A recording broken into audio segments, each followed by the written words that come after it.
called Holly support because I had checked everything I can check, minus changing the distributor out. It's not a straight swap because I eliminated the TFI. It's quite a bit involved. So what they wanted me to do was gap the spark plugs to 25 thousandths. I had tried, you know, making the gap a little less. I went from 52 or 54, I can't remember the spec, or 49, whatever the spec is for the Cobra.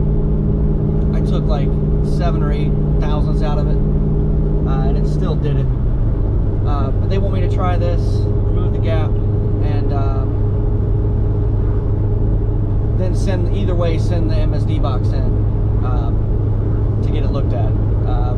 Like I said, it's been a long time with Holly. They've been really good. Their support is really good, although right now they're kind of overwhelmed call volume wise, I guess because everybody's doing projects, you know, staying at home and social distancing and all that. But they've been great.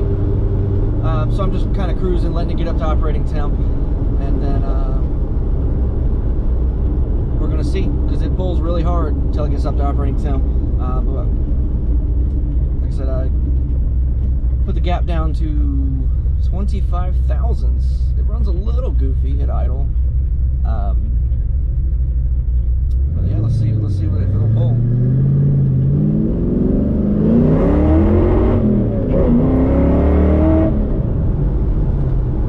Nope. So operating temp, brakes up really bad up top, lack of power, even at 25 thousandths. Yeah, so no dice. Their turnaround's pretty quick, so I'm going to send it out Monday from our shipping department, and go from there.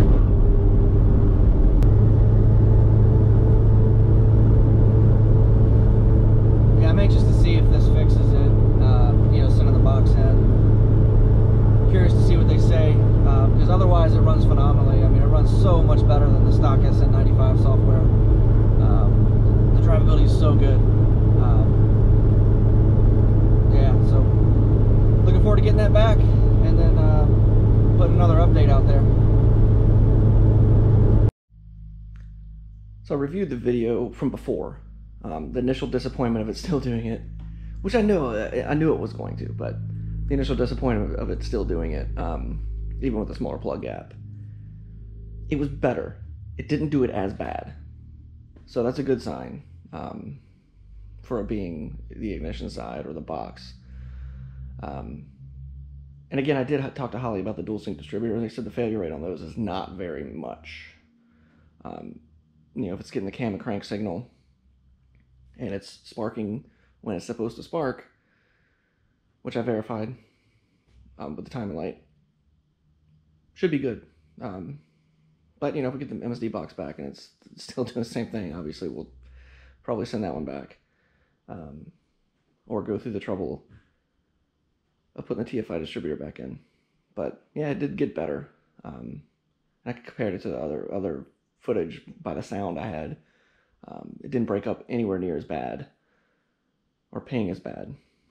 Still did it. Still didn't have enough power, but it's a good sign. Well, there it is. I'm gonna ship it out. Hope it's it. I mean, again, hardware failure. It's kind of rare. I mean, it's new, but that tends to be, I guess, when they fail relatively soon if they're gonna fail. But I'm gonna send it back and let them take a peek at it.